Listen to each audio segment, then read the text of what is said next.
Assalamualaikum warahmatullahi wabarakatuh. Bapak Ibu jamaah ngaji subuh bulan Ramadan Masjid Al Usman Lawangan Rembang yang dirahmati Allah. Hadis yang ke-40 An Ibni Abbas annahu qala qala Rasulullah sallallahu alaihi wasallam yakhruju fi akhir zaman aqwamun wujuhum wujuhul adamiyyin wa qulubum qulubu syayatin wa amsalhum ka amsalil li'abi az-zawari laisa fi qulubihim syai'un minar rahmah safaquna lid-dima la yarghabuna 'anil qabih in syaya'tahum qarrabuka wa in tawalaita anhum irtabuna wa in amintahum khanuka ila akhiril hadis. Hadis yang ke-40 ini dari Ibnu Abbas. Beliau berkata, Rasulullah bersabda, besok di akhir zaman akan muncul orang-orang yang wajahnya wajah manusia tetapi hatinya hati setan. Sifat kelakuannya seperti anjing hutan yang buas. Di hatinya tidak ada rasa belas kasih kepada siapa saja, tidak memiliki rasa benci terhadap perbuatan yang keji atau kegiatan atau perbuatan dosa. Apabila kamu dekati mereka semakin dekat, dan apabila kamu jauhi mereka akan semakin menghujat dan mengolok-olok kamu. Dan apabila dipercaya mereka akan khianat dan tidak mau amal ma'ruf nahi mungkar. Kalau sudah semacam itu, Allah akan melantik atau menjadikan orang-orang yang fasik menjadi pimpinan, dan doa atau istighosahnya orang-orang yang baik tidak diterima oleh Allah Subhanahu wa ta'ala. Perlu kita ketahui, baik dan tidaknya rakyat suatu negara itu tergantung baik dan tidaknya umarok dan ulama. Dalam hal ini yang dimaksud dengan umarok yaitu eksekutif atau pejabat, mulai dari presiden, wakil presiden, gubernur sampai kepala desa dan menteri-menteri. Kemudian yang dimaksud dengan ulama atau orang yang pandai-pandai dalam hal ini adalah DPR atau DPR RI, DPRD 1, DPRD 2, atau disebut legislatif, sebab mereka memiliki hak untuk membuat undang-undang, perda atau yang lain sebagai hukum positif di negara kita Indonesia harus ditaati oleh warga Indonesia tanpa terkecuali. Sedangkan ulama atau kiai pondok pesantren, mubalek, MUI, Majelis Ulama Indonesia, fatwanya tidak mengikat semua warga Indonesia, sebab fatwanya tidak termasuk hukum positif. Ini fatwa daripada MUI maupun kiai ulama pondok pesantren atau mubalik-balik yang memberi fatwa, fatwanya ini tidak terikat sebab tidak termasuk hukum positif. Sekarang sebagaimana warga negara baik itu muslim atau non muslim semuanya harus mentaati peraturan ketetapan yang ditetapkan pemerintah Indonesia. Ati Allah wa ati Rasul wa ulil amri minkum, taatilah Allah, taatilah utusan, dan taatilah pemegang kekuasaan. Salah satu ketetapan pemerintah, ini salah satu ketetapan pemerintah yang diwakili Menteri Agama adalah ketetapan 1 Syawal atau 1 Ramadan melalui sidang isbat yang melibatkan organisasi Islam yang ada di naungan Negara Kesatuan Republik Indonesia ini. Jadi untuk menanggapi atau untuk menghadapi hari raya yang kemungkinan ada perbedaan, mari kita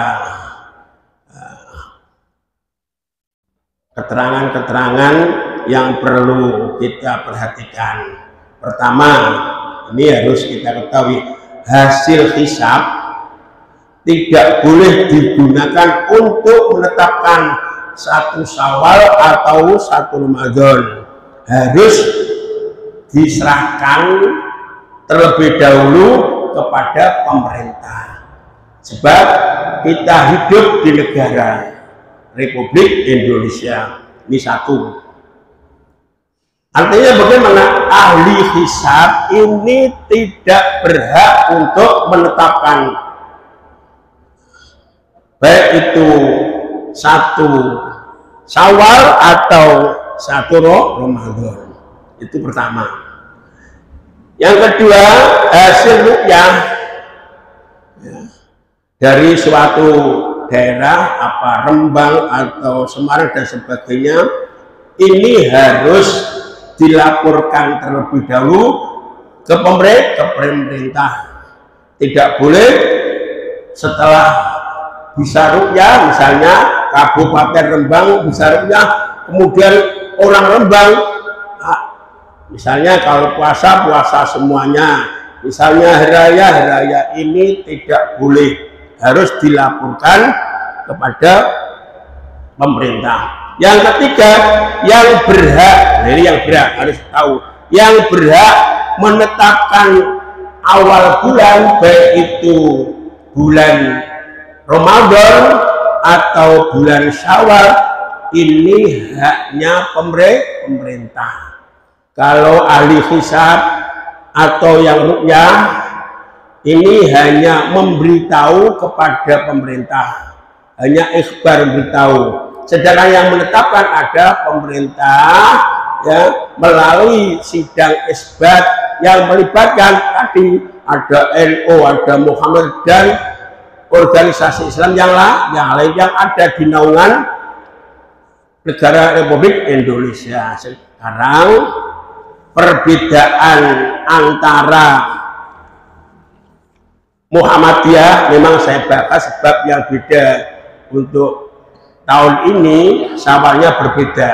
Satu, Muhammadiyah menetapkan awal bulan Hijriah, yaitu besok hari Jumat sebagai tanggal 1 Syawal. Ini menggunakan hisab hakiki wujudul hilal.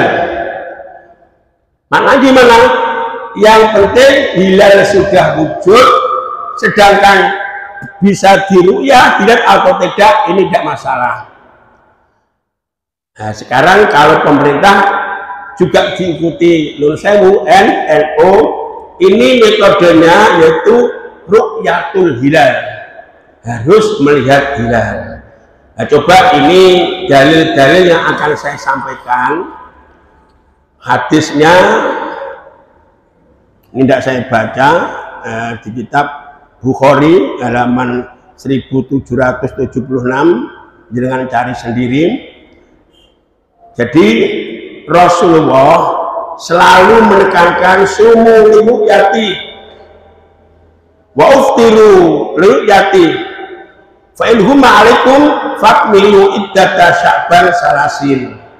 Jadi Rasulullah selalu menekankan puasalah kamu karena melihat hilal tanggal, dan berlebaranlah kamu karena melihat tanggal. Kalau cuaca mendung, sempurnakanlah dengan hitungan 30. Ini anjuran-anjuran Rasulullah. Jelas ru'yah. Nah kemudian hadis yang lagi, yaitu hadis Abu Dawud, Ja'arabiyun, ini orang Arabi atau orang kampung atau orang pedesaan ini mendatangi Rasulullah. Kemudian orang kampung ini berkata, ya Rasul, ini ra'aitul hilal. Ya Rasul, saya telah melihat tanggal 1 Ramadan. Ini berarti kan lapor. Jadi orang yang melihat apa itu tanggal 1 lapor. Maka tadi saya sudah sampaikan, misal daerah Rembang, ru'yah melihat tanggal harus lapor disampaikan ke pemerintah. Begitu juga ahli hisab bisa menentukan satu saat ya harus dilaporkan kepada pemerintah. Sebab nanti hasil itu akan disidangkan, namanya sidang isbat. Nah sudah sidang ditentukan.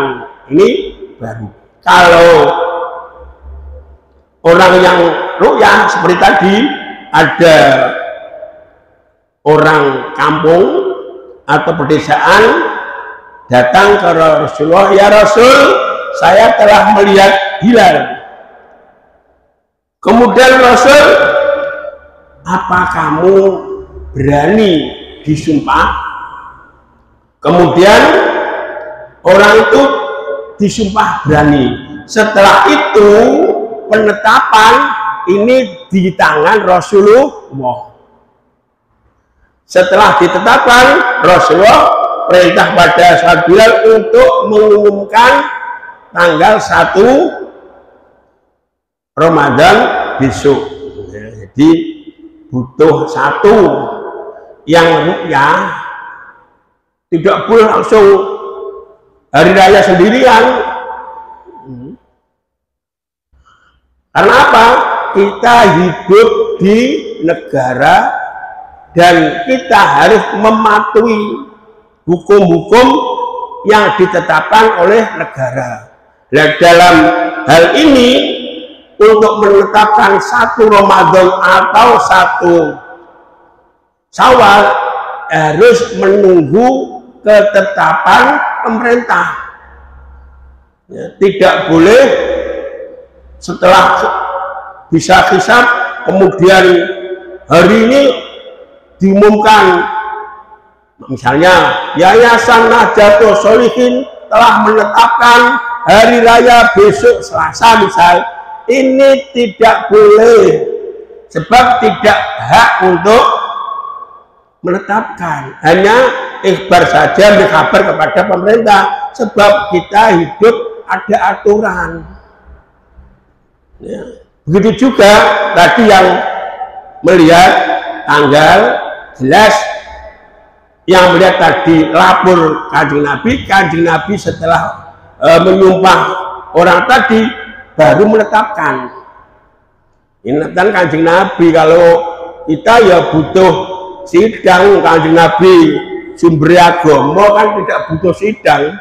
Orang wah Kanjeng Nabi tidak ada sidang, kalau begitu sekarang ada sidang bid'ah, boleh. Itu lucunya. Jadi Kanjeng Nabi pusat agama, tidak butuh sidang senentok agama kabeh Kanjeng Nabi. Nah, ini maka kalau ada bantahan zaman Nabi tidak ada isbat, tidak ada sidang pusat Kanjeng Nabi. Nah itu penalaran yang ora patek mudeng, ya. Sebab Kanjeng Nabi yang memegang agama Islam. Ya.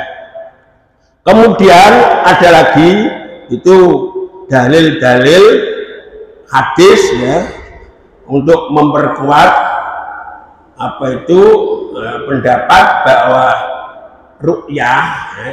Ini kan ru'yah, ada orang pedesaan lihat tanggal. Kanjeng Nabi selalu menyerukan sumu li'atikum wa uftiru li'atikum, tidak boleh dibantah. Ini kan begini, ru'yah menurut mungkin selain pemerintah dan NU dimaknai ru'yah tidak harus dengan mata, mungkin bisa dengan ilmu termasuk hisab ya. Hisab itu hanya untuk membantu ru'yah, sedangkan kalau tidak ru'yah saja disempurnakan puasanya sampai 30 hari. Di ru'yah jelas harus dengan melihat, sebab dalil yang saya sampaikan utamanya orang dusun tadi lihat tanggal, lapor Kanjeng Nabi, ditetapkan Kanjeng Nabi setelah disum. Tidak mungkin zaman dulu, apalagi belum ada ilmu astronomi, mungkin belum ada, ini tidak boleh, namanya ru'yah dilihat ya, jadi tidak boleh dengan alasan yang lain. Dan sudah ditetapkan lagi ada dalil juga, ini dari pendapat-pendapat ya furu'yah yang dari termasuk dari fatwa-fatwanya imam-imam 4, salah satunya ini. Jadi apabila satu daerah ini sudah ru'yah dan sudah ditetapkan, baik itu yang ru'yah dekat dari tempat panjenengan atau jauh, seluruh warga negara wajib mengikuti ya, wajib, walaupun beda matlaknya. Ini tidak saya terangkan falak. Misal saya dikatakan saya kan menyinggung bab ini, apa fakir bisa falak? Saya mulai kecil masih mondok sudah bisa falak.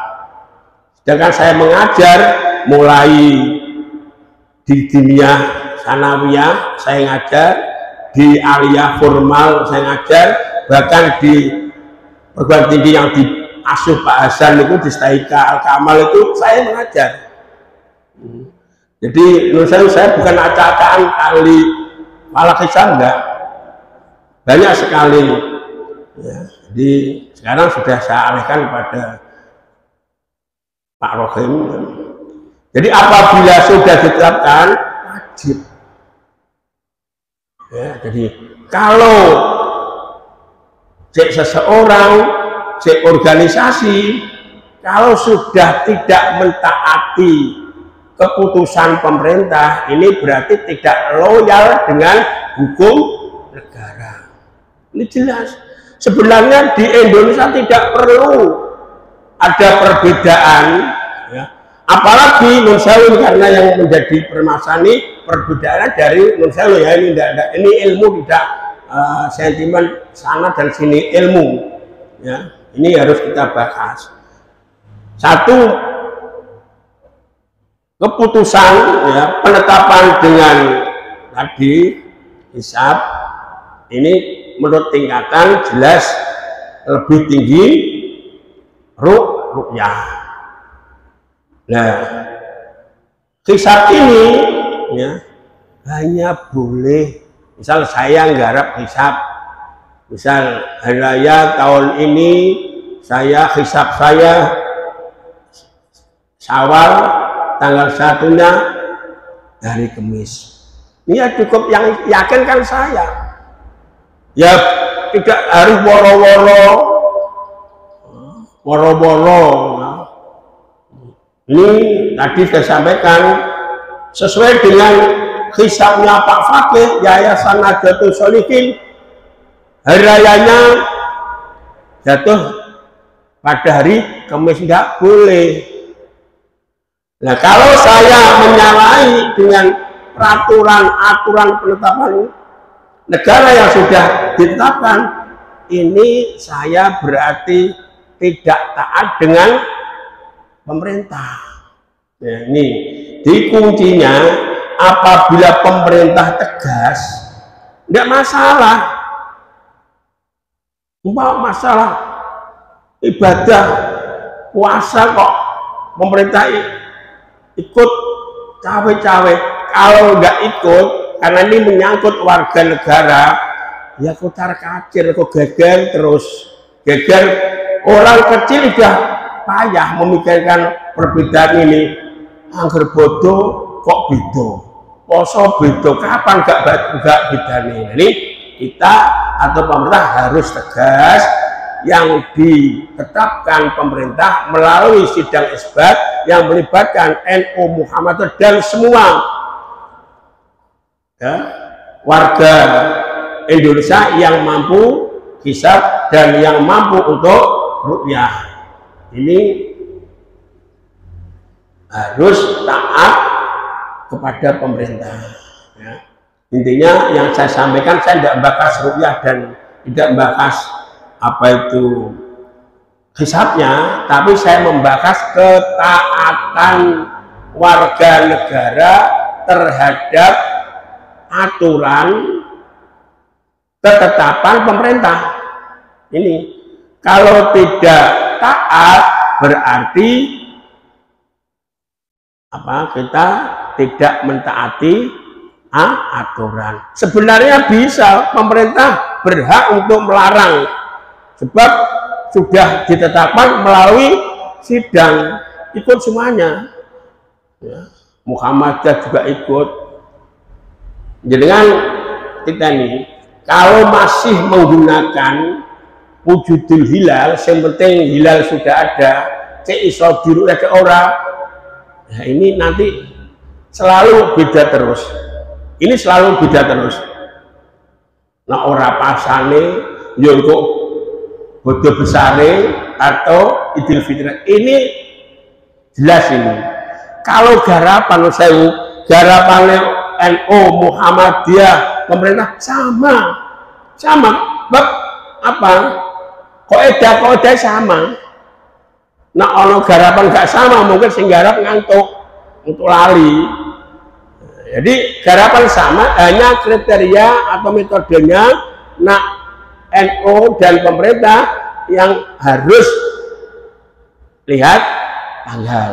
Ini harus sesuai dalil yang saya sampaikan. Nak Muhammadiyah sementing wujudul hilal, cek ketok cara ketok, mau ikut tok. Sebenarnya podo, maka pemerintah bisa menghalang-halangi pendapat NU untuk menyiarkan, menetap, sebab organisasi apa saja tidak berhak untuk menetapkan ya. Ini mudah-mudahan panjenengan nanti bisa jawab, dan saya juga siap untuk diajak, misalnya pemerintah mengadakan bagaimana supaya umat Islam di Indonesia ini bisa bareng-bareng, tidak selalu berbeda. Sebab kurang tegasnya pemerintah ini memang harus kita sampaikan. Tak ketaatan warga negara tidak taat. Nah, ini saya tidak sentimen dengan organisasi manapun. Ini yang saya bahas ilmu, dan yang paling pokok saya tujukan ketaatan kepada pemerintah tidak ada. Kalau masalah bakatan hisab podoai sama saja, pegangannya sama, kaidahnya sama garapannya.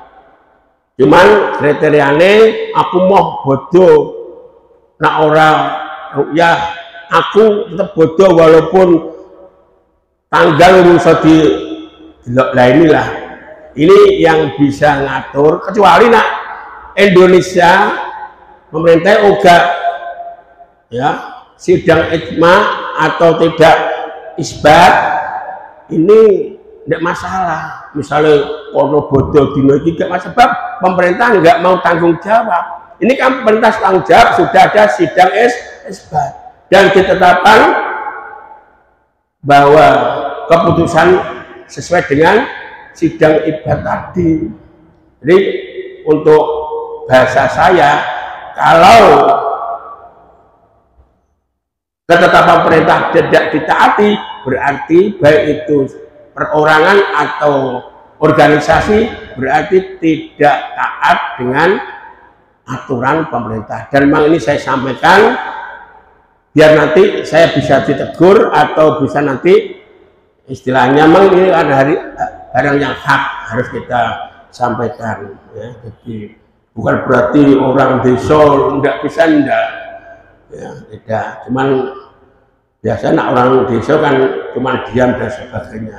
Ini jadi garapan hisab sama saja, hanya penentuannya itu beda ya. Jadi jenengan harus tahu takoi penentuannya tok sing beda, falake hisabe padha. Ini untuk jawaban-jawaban nanti panjang semuanya apabila diberi pertanyaan oleh orang-orang yang kebingungan saya ikut siapa. Nah, ikut pemerintah. Ikut pemerintah berarti taat dengan penetapan atau aturan daripada pemerintah. Kalau tidak nul sewu, berarti ketaatannya aturan pemerintah kurang. Sekian. Assalamualaikum warahmatullahi wabarakatuh.